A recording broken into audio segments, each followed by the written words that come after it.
I hope that you have had a good day today. Hope that you're enjoying the warm weather as much as I am. I tell you, it is just about my ideal temperature outside right now. I'm excited tonight to keep studying the book of James. We left off last week at a big moment in Genesis chapter 22. But before we do that, before we're going to jump right in. Well, I should say this before we start. Seems like not as many people that I know are sick right now, but there are certainly still people that are sick. If you're one of those people, again, we want you to know that we're praying for you and we want to do anything we can to help you. If you need any help, please just ask us. If you haven't read James chapter 2, pause the video, read James chapter 2, read all of it, and then come back, unpause the video, and we'll begin. If you have read James chapter 2, we're not going to read far. We're just going to read to where we got to last week. We'll start in James chapter 2, verse 14. What good is it, my brothers, if someone says he has faith but does not have works? Can that faith save him? If a brother or sister is poorly clothed and lacking in daily food, and one of you says to them, "Go in peace, be warmed and filled," without giving them the things needed for the body, what good is that? So also faith by itself, if it does not have works, is dead. But someone will say, "You have faith and I have works. Show me your faith apart from your works, and I will show you my faith by my works." You believe that there is one God, you do well. Even the demons believe and shudder.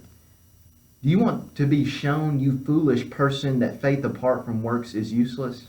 Was not Abraham our father justified by works when he offered Isaac his son on the altar?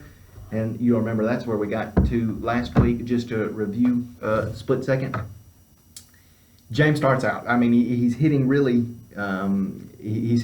really with the idea of faith and works by saying, look, if you see a person that is poorly clothed, they're lacking in daily food, they don't have much, and you notice that, and you look at them, and you don't give them clothes, you don't give them food, you don't give them anything that helps them in any way, you just give them this nice statement of, "Depart in peace, be warmed and filled." James says, look, your faith, that's pointless, okay? It's pointless. You didn't do anything for that person. Biblical faith would have given the person clothes and given the person food to eat. That's what, actual biblical faith would have done. And then he keeps going. He illustrates that a little bit. We talked about last week, the demons. What's the difference if we just have faith and don't have works? What's the difference between us and the demons? Because the demons also believe in God. If we just believe in God, but we don't do anything about that belief's not active, what's the difference? And then you'll remember we're here with Abraham. So jump over, or I guess I should say jump back to Genesis chapter 22. Here we are. God has asked Abraham to offer his son Isaac as a sacrifice. Isaac is Abraham, you'll remember, it's his only son, the son whom he loves, but he's asked to sacrifice him. And Abraham really doesn't hesitate. He gets all the things ready. He gets some young men, and he gets Isaac, his son. They go out on this journey to go to this mountain that God has told him to sacrifice his son on. They go for a while, and Abraham sees the place, and he tells the young men, "Hey, you stay here. Isaac and I, we're going to go over there and worship, but we're going to come back to you." And Abraham gets the supplies off the donkey. He gives Isaac the wood for the sacrifice, and Abraham gets the knife. He gets the essentials that are needed to make a fire. They're on their way, and Isaac starts to have this conversation with Abraham. "Hey, I see the wood, see that you have a knife, and I see that you have the things that are needed to make a fire. Where is the sacrifice?" And Abraham tells him, "Don't worry, God will provide the lamb for the sacrifice." Gets on the mountain. and he builds the altar, and he lays the wood out on top of the altar. He grabs Isaac, his son, he binds him on the altar, and here it is. It's the climactic scene. It's like Abraham has his knife ready to sacrifice his only son. I mean, it's an intense moment. You can just see the terror on the face of Isaac. What is he doing? Here he is. He's about to do it.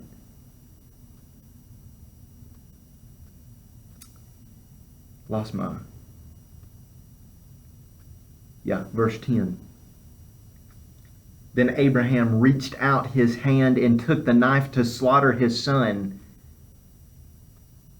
But the angel of the Lord called to him from heaven and said, Abraham, Abraham. And he said, Here I am. He said, Do not lay your hand on the boy or do anything to him, for now I know that you fear God. Here he is. He's got his knife. He's about to do it. But an angel of the Lord, hey, whoa, Abraham, look. Abraham, what? Don't do it. Don't touch him. Don't lay a hand on him. For now I know that you fear God. Abraham, at this moment, he lifted up his eyes and looked, and behold, behind him was a ram, caught in a thicket by his horns. And Abraham went and took the ram and offered it as a burnt offering instead of his son. So Abraham called the name of that place, The Lord will provide, as it is said to this day, on the mount of the Lord it shall be provided.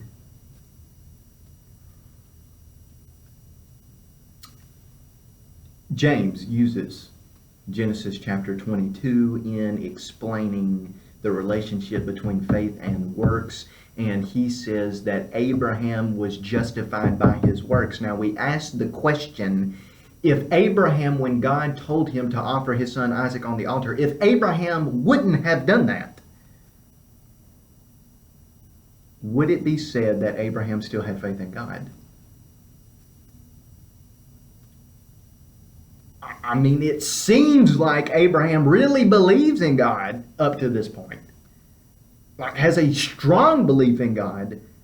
But if he wouldn't have done what God told him to do, would he really have had faith? Well, James would say, no.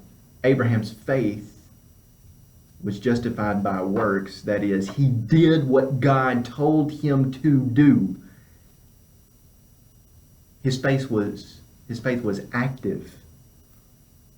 What's the name of that place that he says? The name of that place, the Lord will provide. Abraham knew it. That's part of his faith. He knew what God was asking him to do, but he knew if he did it, God would be able to do something about it,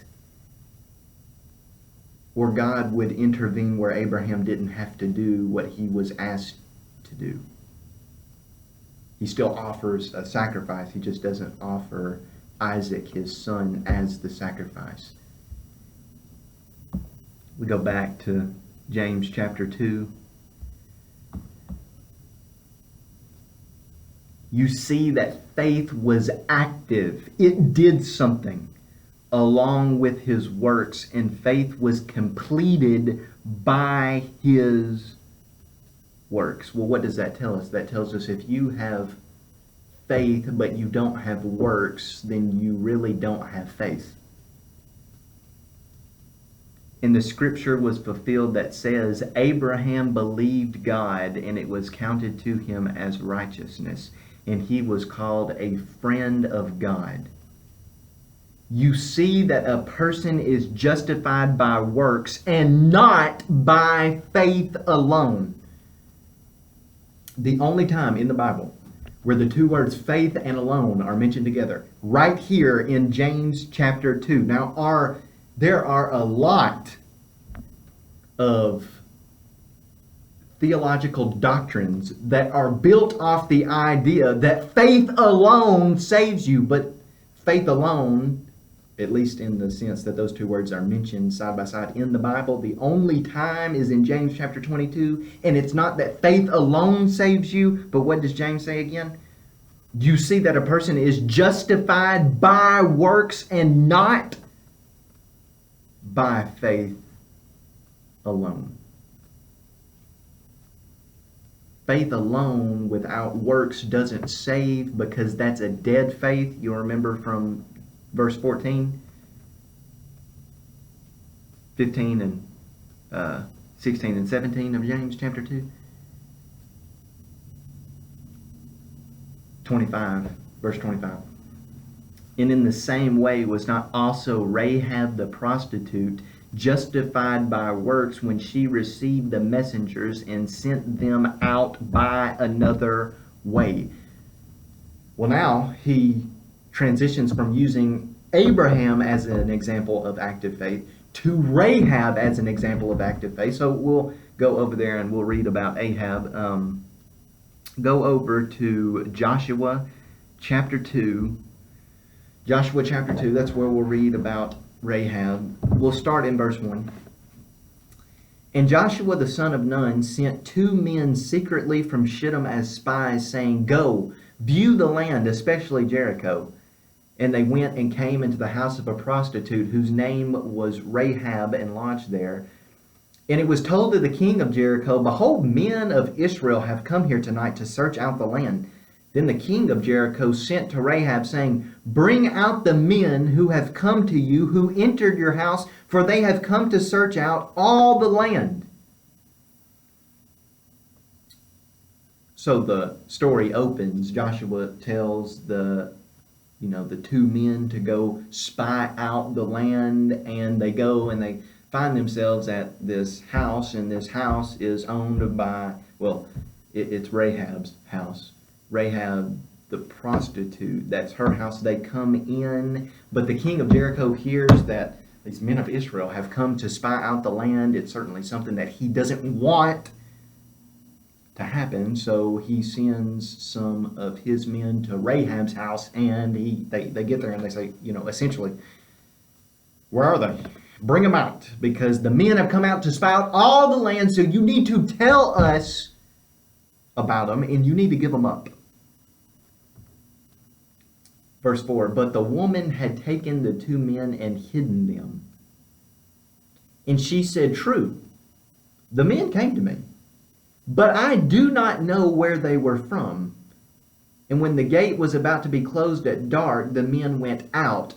I do not know where the men went. Pursue them quickly, for you will overtake them. But she had brought them up to the roof and hid them with the stalks of flax that she had laid in order on the roof. Hey, Rahab, listen, you need to give us the men that came to spy out the land. Okay, hold on. You say something that's true, and that is, yeah, they came. But, before the gate was about to close, when it was getting dark, they went out. But I tell you what, if you go, and you go right now, and you go quickly, you might be able to overtake them. So leave, go now. Then the text tells us that they really didn't leave, because Rahab had the stalks of flax laid out in order on the roof. Now, stalks of flax were used for a number of things, but they could make things like clothes and all that. But if the flax were wet or they were damp, you would need to dry them out before you did anything with them. So guess where you would take them? Well, you would take them up on your roof, and you would lay them out in order and let the sun beam down on them to dry out the stalks of flax, so you could use them to make whatever you wanted to make. Rahab's got it. She has the stalks of flax laid out, and she takes the men and she hides them up there with the stalks of flax.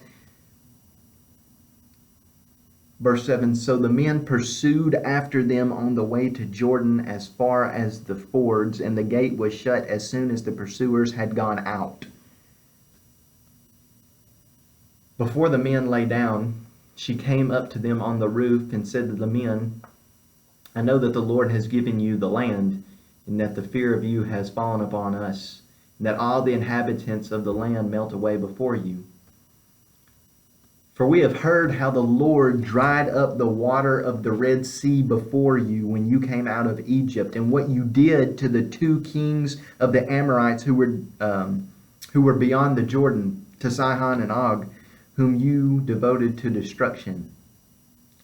And as soon as we heard it, our hearts melted, and there was no spirit left in any man because of you. For the Lord your God, He is God in the heavens above and on the earth beneath.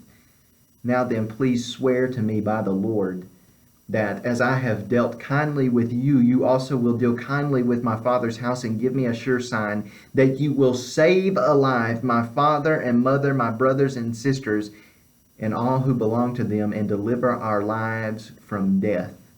She goes up to him and she says, listen, your God, I've heard about him. I've heard about him, and I know that he has done great things for you, and I know he's giving you this land, and I know that you're going to come back, and when you come back, you're going to take the land because God's given it to you, but you're going to destroy everything that is already in the land. Please, I've dealt kindly with you. I didn't turn you in to the men that the king sent. I didn't do that. So please just tell me this. I know that you're coming back and you're going to take the land, but when you do, please don't harm my mother, my father, my sisters, or my brother. Don't do that, please.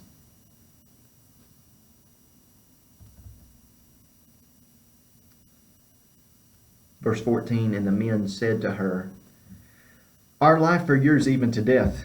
If you do not tell this business of ours, then when the Lord gives us the land, we will deal kindly and faithfully with you. Okay, Rahab, you don't want us to touch your family. Here's what you need to do.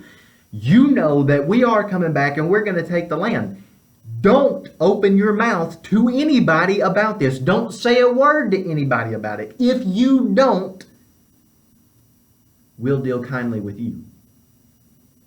You start to see where the faith is coming in.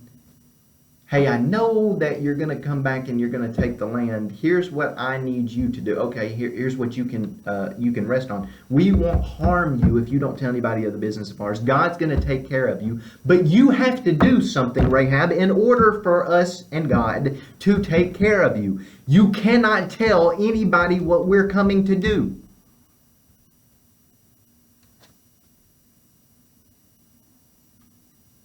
Then she let them down by a rope through the window, for her house was built into the city wall, so that she lived in the wall. And she said to them, go into the hills, or the pursuers will encounter you, and hide there 3 days until the pursuers have returned. Then afterward you may go your way. Then the men said to her, we will be guiltless with respect to this oath of ours that you have made us. Behold, when we come into the land, you shall tie this scarlet cord in the window through which you let us down. And you shall gather into your house your father and mother, your brothers, and all your father's household. Then, if anyone goes out of the doors of your house into the street, his blood shall be on his own head, and we shall be guiltless. But if a hand is laid on anyone who is with you in the house, his blood shall be on our head. But if you tell this business of ours, then we shall be guiltless with respect to your oath that you have made us swear. Rahab, you want God to protect you? Okay, here's what we need from you. You can't tell anybody. Also, this scarlet cord that you let us down through, it needs to be hanging out your window. And when we come back, not only does the scarlet cord need to be hanging out your window through which you let us down, but your father, your mothers, your brothers, and your sisters, they all need to be in your house. And you need to tell them this. You need to tell them that if they go out of your house into the streets and they end up getting killed, it's not on us. But Rahab, if you'll have the scarlet cord hanging out your window and you don't tell anybody that what we're coming to do, and you have your mother, your fathers, your sister, and your brothers all in your household, and if anything happens to either one of y'all, it's on us. She said, according to your words, so be it. Then she sent them away, and they departed. She tied the scarlet cord in the window. They departed and went into the hills and remained there 3 days until the pursuers returned. And the pursuers searched all along the way and found nothing. Then the 2 men returned. They came down from the hills and passed over and came to Joshua the son of Nun, and they told him all that had happened to them. And they said to Joshua, truly the Lord has given all the land into your hands, and also all the inhabitants of the land melt away because of us. You see the faith of Rahab. She's trusting God to do what God said he would do. God will take care of her, but she has to do something. She can't tell anybody. She has to have the scarlet cord hanging out her window, and all her family, they have to be in her house. Well, it's at 20 minutes. It seems like it went by faster tonight, but we will pick up, finish James chapter 2 next week. We'll be in James chapter 3 also next week, because we don't have many verses left in James chapter 2. Hope that you have a great rest of the week. Can't wait to see everybody Sunday. Hope you're doing well again, and God bless.